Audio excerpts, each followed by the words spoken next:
The morning sun cast long shadows across the courtyard of Kensington Palace, as Catherine, Princess of Wales, stood before her bedroom window. Her fingers traced the cool glass while she watched the early morning joggers pass by on the nearby paths. Today felt different from all the other days that had come before it. There was a heaviness in the air that she couldn't quite shake off. William had been unusually quiet during breakfast. He sat across from her at their small private dining table, the same one they had shared countless meals at over the years. His coffee grew cold as he stared at the morning newspaper, though Catherine could tell he wasn't really reading it. The headlines about international affairs and political matters seemed to fade into the background of whatever was occupying his mind. The children had already left for school with their protection officers. George had been excited about his science project presentation, while Charlotte couldn't stop talking about the new book her teacher had recommended. Louis, still young and full of energy, had been more interested in the promise of seeing his friends at playtime than anything academic. Their laughter and chatter had filled the breakfast room just an hour earlier.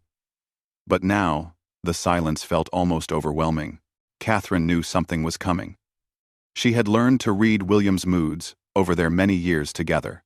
There was a particular way he held his shoulders when difficult news was approaching, a certain distance in his eyes that appeared when duty called him away from family life. She had seen this look before, but today it seemed more intense than usual. The staff moved quietly through the palace corridors, preparing for what they sensed would be an important day. Mrs. Henderson, their longtime housekeeper, had been with the family long enough to recognize the signs.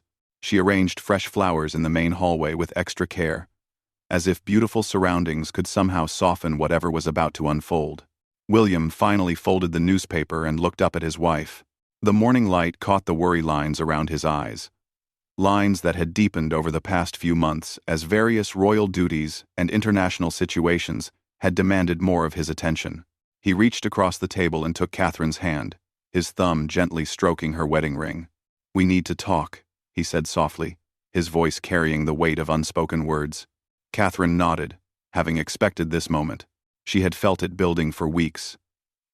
Ever since the private meetings with government officials had become more frequent, and the secure phone calls had stretched late into the evenings. Whatever was happening was bigger than their usual royal obligations. They walked together to their private sitting room, a comfortable space filled with family photographs and personal mementos that made the Grand Palace feel more like home. Catherine settled into her favorite armchair while William remained standing, his hands clasped behind his back in a gesture she recognized from his military days. "The Commonwealth Council has made a decision," William began, his voice steady but strained. "There's a situation developing in several member nations that requires immediate diplomatic intervention. Political tensions are rising, and there's genuine concern about stability in the region." Catherine felt her heart begin to race, though she kept her expression calm. Years of royal training had taught her to maintain composure even when facing difficult news. She waited for William to continue, knowing that rushing him would only make this harder for both of them. "They've asked me to lead a delegation," William said, finally meeting her eyes. "It's not just a ceremonial visit or a standard tour. This is serious diplomatic work that could take months to resolve properly. The situation is delicate, and they believe my presence could help maintain peace and prevent what could become a serious international crisis." The words hung in the air between them. Catherine understood immediately what this meant. This wasn't about ribbon cuttings and state dinners. This was the kind of royal duty that had the potential to shape history, the kind of responsibility that came with their position but demanded enormous personal sacrifice. "How long?" Catherine asked, though she almost didn't want to hear the answer. "Minimum 6 months," William replied, his voice barely above a whisper. "Possibly longer, depending on how negotiations progress. The Foreign Office believes that consistent presence and ongoing dialogue will be essential to success." 6 months. The number echoed in Catherine's mind.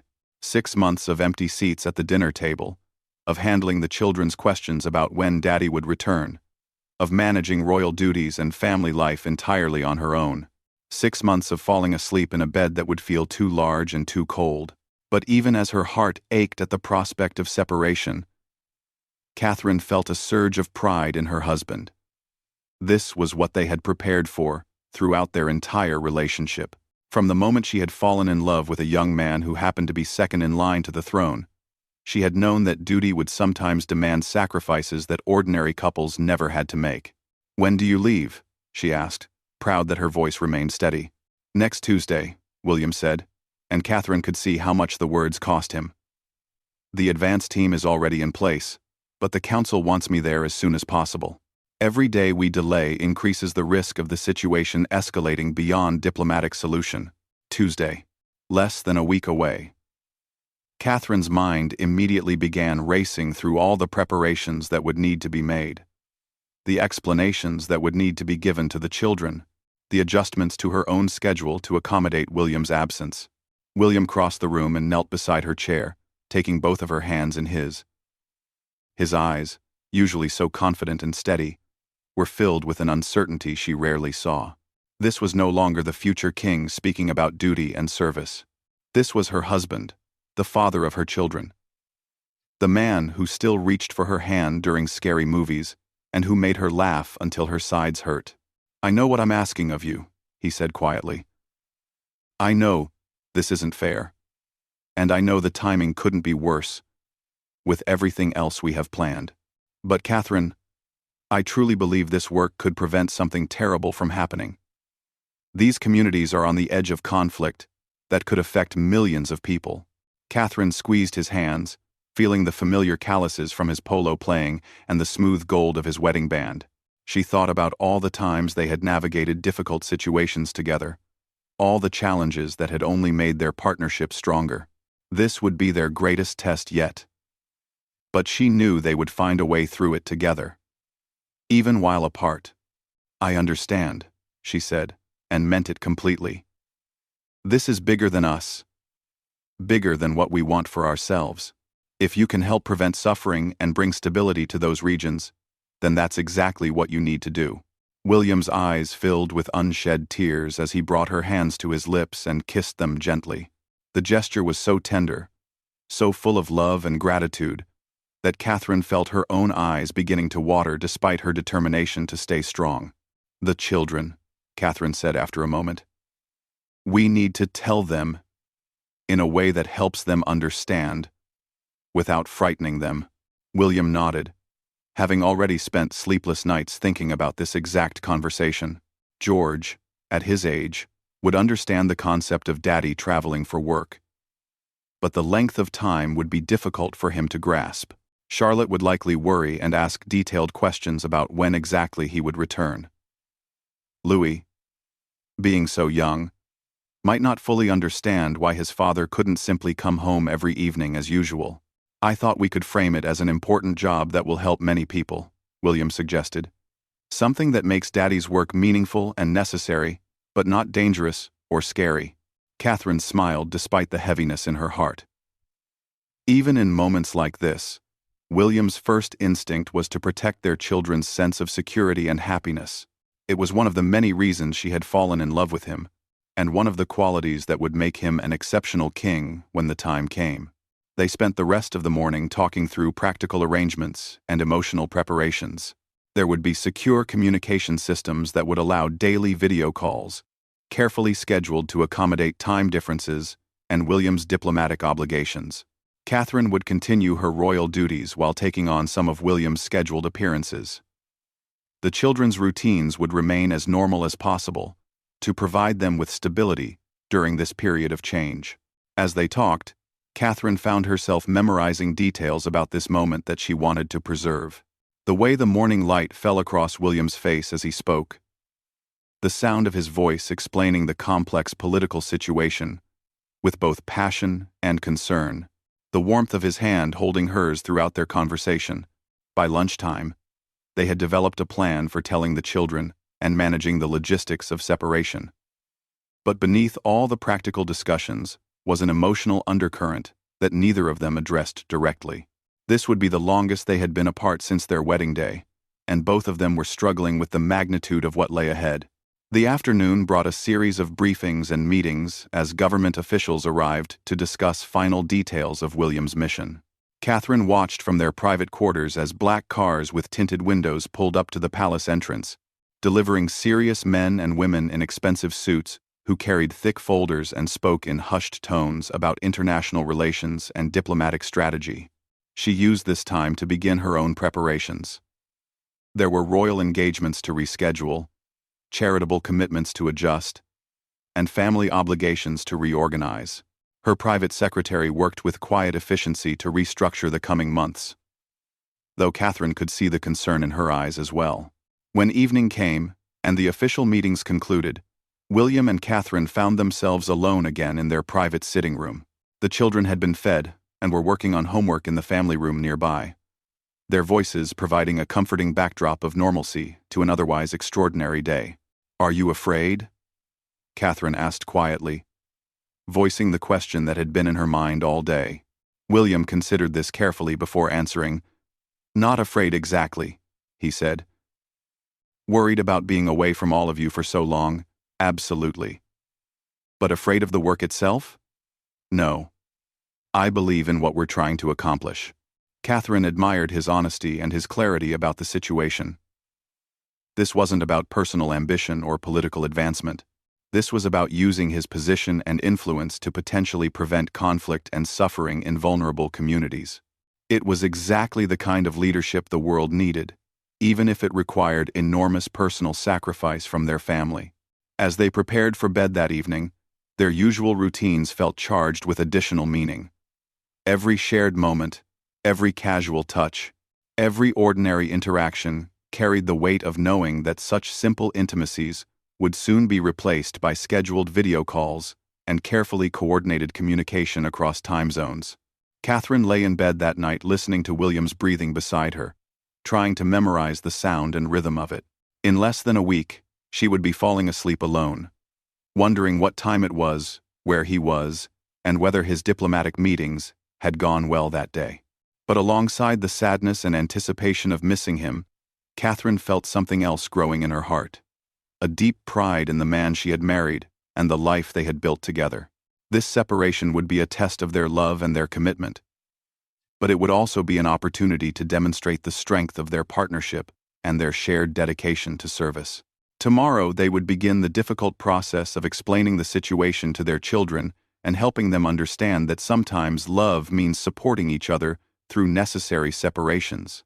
It would be one of the hardest conversations they had ever had as parents, but Catherine knew that they would face it together, just as they had faced every other challenge in their marriage. The moonlight filtered through their bedroom curtains, casting soft patterns on the walls that had witnessed so many important moments in their life together.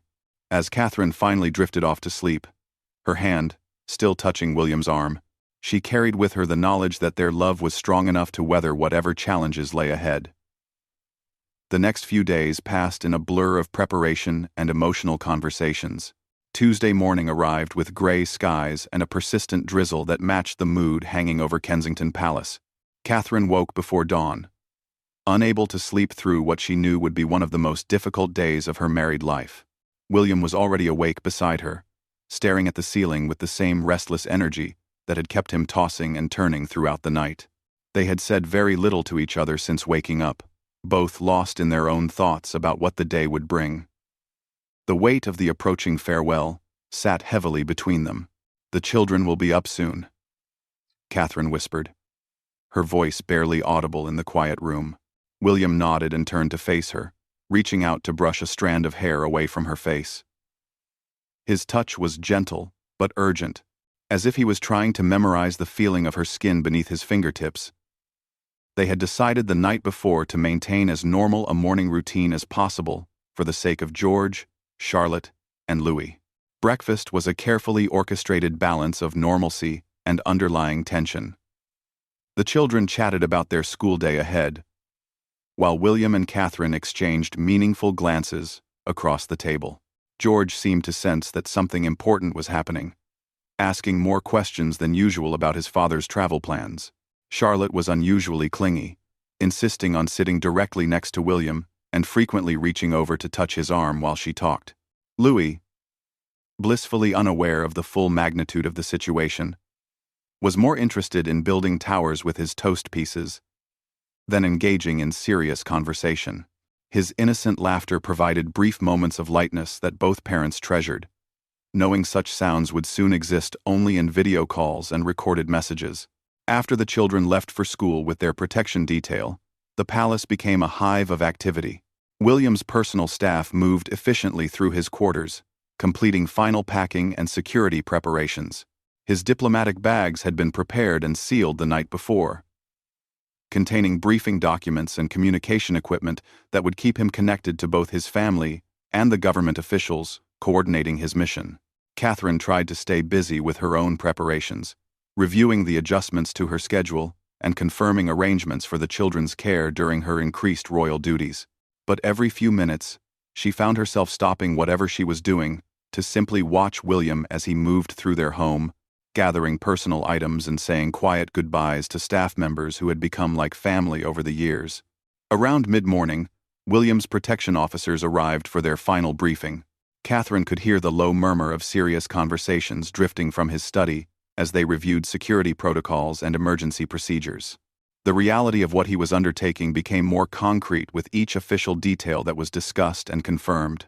When the briefings concluded, William found Catherine in their private sitting room, where she was attempting to focus on correspondence, but had mostly been staring out the window at the garden where their children played on happier days.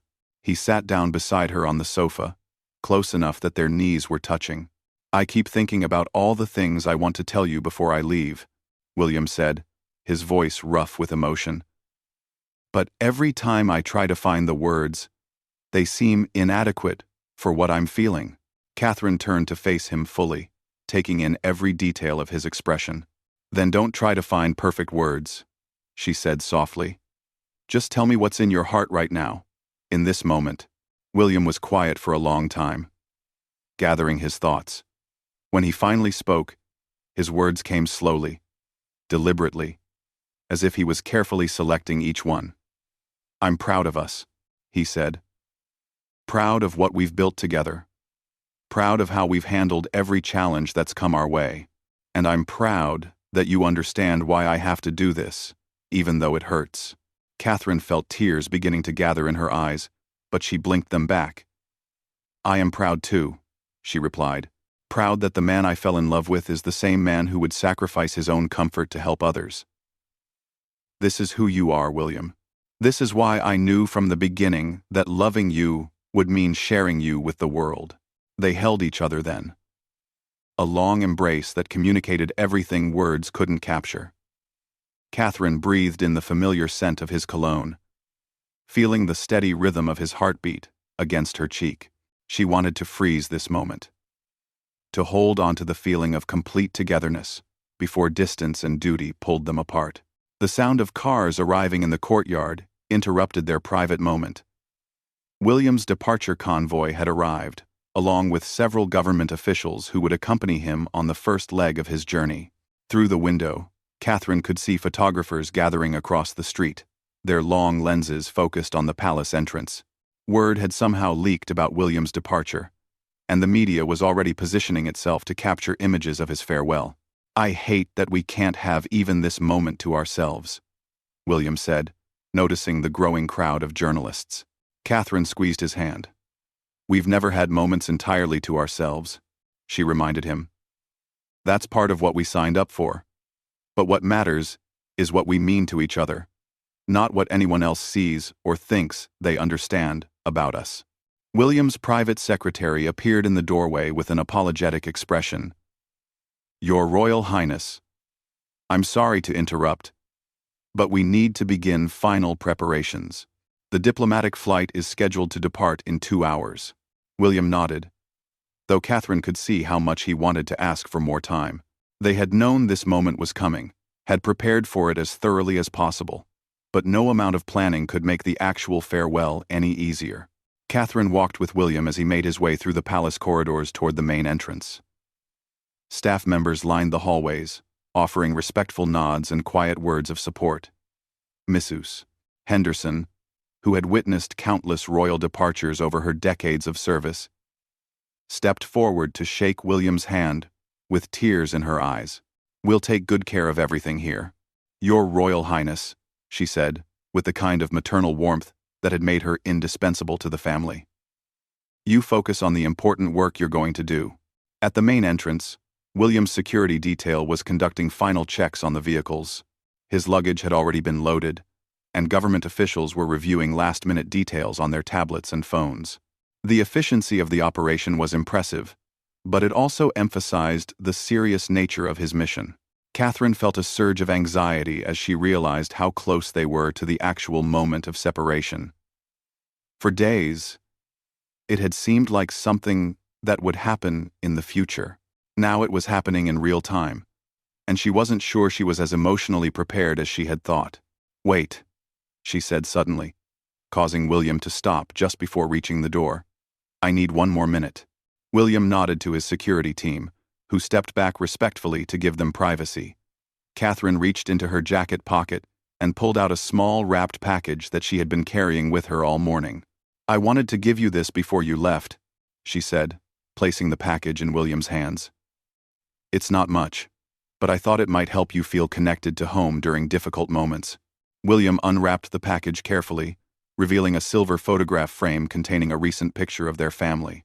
It had been taken just a few weeks earlier during a private weekend at their country home, showing all 5 of them laughing together in their garden. They looked relaxed and genuinely happy, caught in one of those perfect moments that make all the challenges of royal life worthwhile. "Catherine," William whispered, his voice breaking slightly as he looked at the photograph. "This is perfect. I'll keep it with me everywhere I go." He pulled her close again. And this time, neither of them tried to hold back their emotions. Catherine allowed the tears she had been fighting all morning to finally fall, while William held her tightly against him, as if he could somehow store up enough of her presence to last through the months ahead. "I love you," he said against her hair. "I love you so much that leaving feels like tearing part of myself away." "I love you too," Catherine replied, her voice muffled against his chest. "And I'll be right here when you come home. We all will be. Nothing will change that." When they finally pulled apart, both of their faces showed the evidence of their tears. But there was also something else visible. A deep, unshakable certainty about their love and commitment to each other. This farewell was heartbreaking. But it wasn't goodbye forever.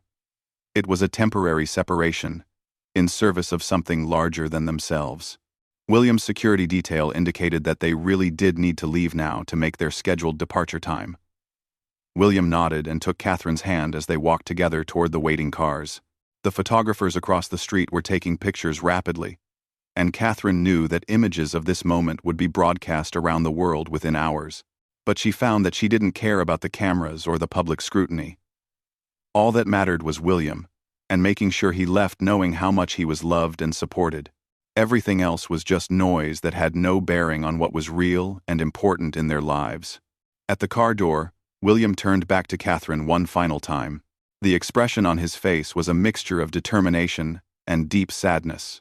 The look of a man who knew he was doing the right thing, but wished it didn't require such personal sacrifice.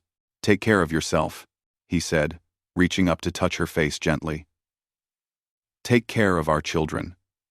And remember that every single day I'm gone, I'll be counting down until I can come home to you. Be safe," Catherine replied, her voice steady despite the tears still flowing down her cheeks. "Come back to us, whole and healthy. That's all I ask." William kissed her then, a kiss that was both tender and passionate, full of love and promise and the kind of connection that had sustained them through every challenge they had faced together. The photographers captured the moment, but Catherine was grateful that at least some things couldn't be photographed. The way he whispered her name against her lips, the way his hands trembled slightly as he held her face, the way their hearts beat in synchronization, despite everything that was pulling them apart. When the kiss ended, William stepped back and looked at her for a long moment, as if he was trying to imprint her image in his memory. Then he turned and got into the car, his security detail efficiently arranging themselves in the convoy around him. Catherine stood in the palace doorway as the cars pulled away, watching until they disappeared from view around the corner. The photographers continued taking pictures of her as she stood there, but she remained motionless for several minutes, unwilling to go back inside and face the reality of William's absence. When she finally turned to go back into the palace, she was greeted by the sight of their staff members quietly returning to their duties, each of them understanding that the family they served was now operating under different circumstances. The palace felt different already, slightly emptier and more formal without William's presence to balance Catherine's own energy. In their private quarters, Catherine sat down in the chair where they had shared their serious conversation just a few days earlier. The photograph frame William had been carrying was a duplicate. She had one just like it on the table beside her. She picked it up and looked at their family's happy faces, drawing strength from the reminder of everything they were working to protect and preserve. The next few hours would be about explaining to the children that Daddy had left for his important work, about helping them understand that missing him was normal, but that he would return safely. Tonight would be about falling asleep alone for the first time in years, about adjusting to a new rhythm of life that accommodated absence instead of presence. But right now, in this moment, Catherine allowed herself to simply sit with her feelings about the farewell they had just shared. It had been heartbreaking and beautiful, difficult and necessary, private and public, all at the same time. It had been exactly what she expected from a life lived in service to something greater than personal happiness. But no less painful for being anticipated. As the afternoon sun began to filter through the windows, Catherine rose from her chair and began preparing for the children's return from school. There was still a family to care for, still a life to live, still love to share even in William's absence. The farewell had been completed, but the story of their separation was just beginning. 6 months later, the same gray morning light filtered through the windows of Kensington Palace, but everything felt different now. Catherine stood at her bedroom window again, just as she had on the morning William told her about his mission. But this time, instead of watching ordinary joggers pass by, she was looking for the familiar convoy of black cars that would bring her husband home. The children had barely slept the night before, too excited about their father's return to settle into their usual bedtime routines. George had asked approximately 50 questions about what time the plane would land and how long it would take to drive from the airport. Charlotte had insisted on picking out her prettiest dress to wear for Daddy's homecoming. Louis, who had grown noticeably taller during the 6 months, kept asking if Daddy would remember him and whether he would still want to read bedtime stories. Those 6 months had tested every aspect of Catherine's strength and resilience. There had been nights when the children were sick and she handled everything alone. Royal engagements where she wished William could have been by her side, and quiet moments when missing him felt like a physical ache in her chest. The daily video calls had helped, but seeing William's face on a screen was nothing like having him present in their daily life. But there had also been unexpected discoveries during their separation. Catherine had found reserves of independence and capability she hadn't needed to access in years. She had managed diplomatic conversations, family crises, and public appearances with a confidence that surprised even herself. The children had adapted to their father's absence with remarkable resilience, and their relationships with Catherine had deepened in new ways. William's mission had been successful beyond anyone's initial hopes. The diplomatic work he had undertaken had indeed prevented what could have become a serious international conflict. The communities he had worked with were now engaged in productive dialogue instead of escalating tensions. His patient, consistent presence had provided the stability needed for complicated negotiations to reach peaceful resolutions. Throughout those months, their love had been maintained through carefully scheduled calls. Written letters that felt romantic, despite being delivered through secure diplomatic channels, and the kind of emotional intimacy that proved distance could not diminish genuine connection. If anything, their appreciation for each other had deepened through separation. Now, as Catherine heard the distant sound of approaching vehicles, her heart began to race with an excitement she hadn't felt since their wedding day. She had imagined this reunion countless times during William's absence, but the reality was finally about to unfold. The children appeared in the hallway, having been listening for cars just as intently as their mother. They were dressed in their finest clothes and practically vibrating with anticipation. George carried a handmade welcome sign that he and Charlotte had worked on together. while Charlotte clutched a bouquet of flowers picked from the palace gardens. Louis bounced on his toes, too excited to stand still. Mrs. Henderson and the household staff had prepared for this homecoming with the same attention to detail they brought to state occasions. Fresh flowers filled every room William would enter. His favorite foods were being prepared in the kitchen, and every surface had been polished until it gleamed. The entire palace felt charged with anticipation. Catherine gathered the children around her as they made their way to the main entrance. "Remember," she said gently, "Daddy might look a little different after all these months. He's been working very hard in a different climate, so he might seem tired or older, but he's still our daddy, and he loves us just as much as ever." The children nodded solemnly, though their excitement was barely contained. 6 months was a long time in the life of a child, and they had all changed during William's absence. George had lost 2 teeth and learned to ride his bicycle without training wheels. Charlotte had started reading chapter books and developed a passion for painting.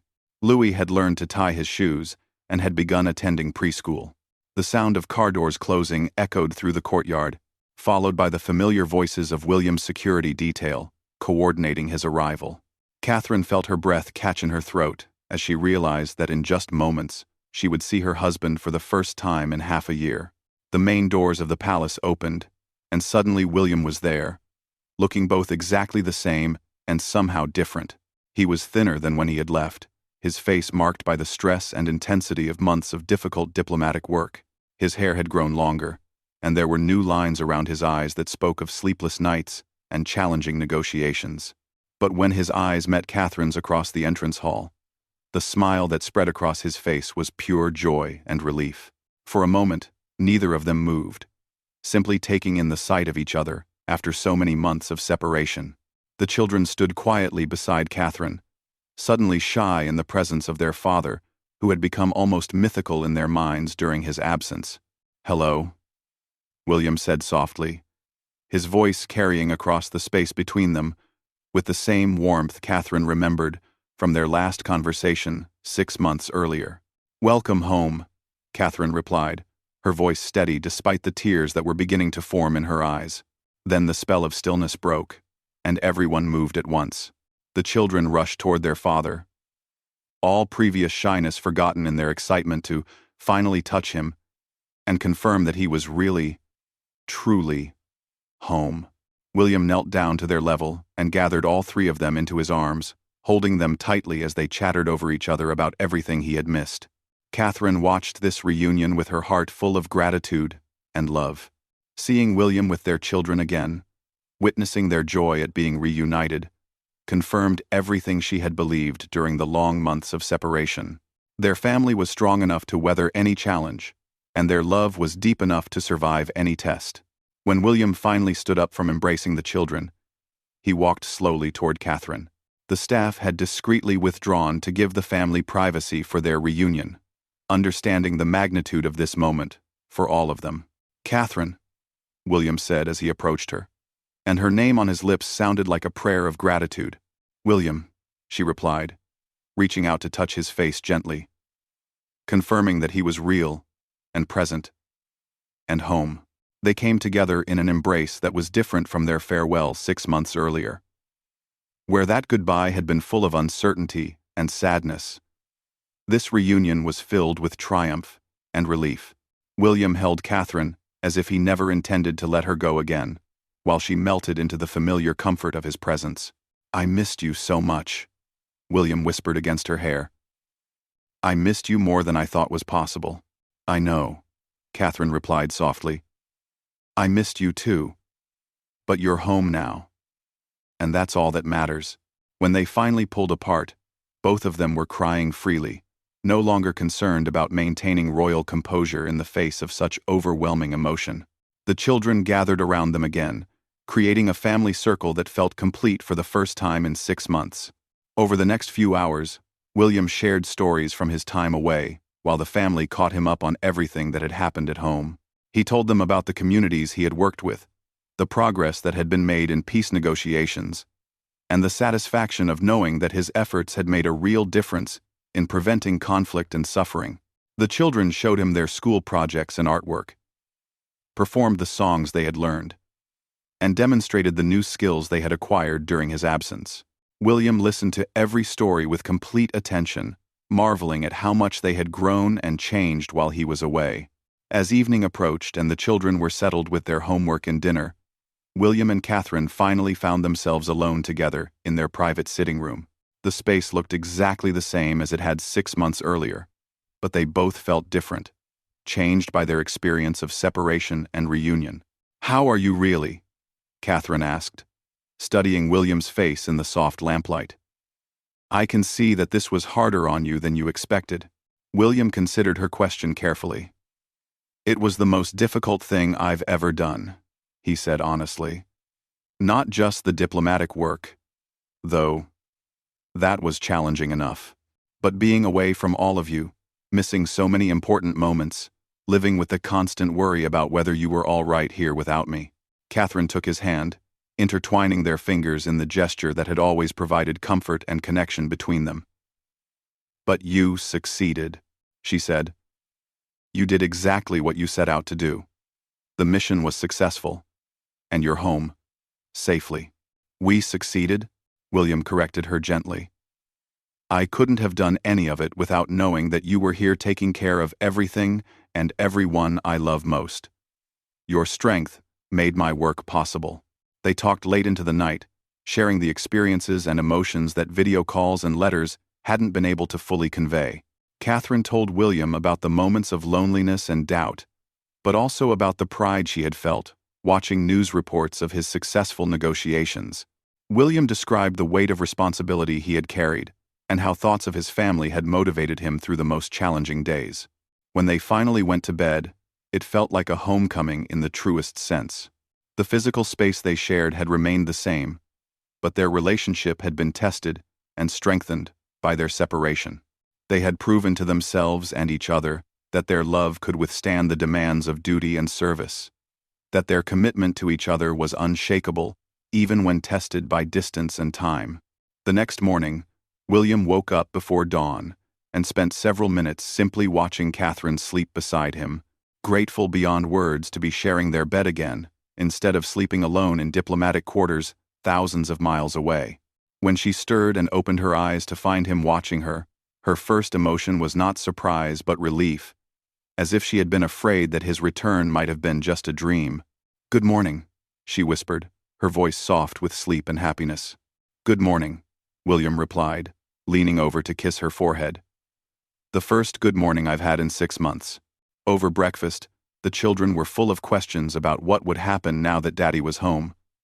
Would he have to leave again soon? Could they plan a family vacation? Would things go back to the way they were before he left? William and Catherine exchanged a look of understanding.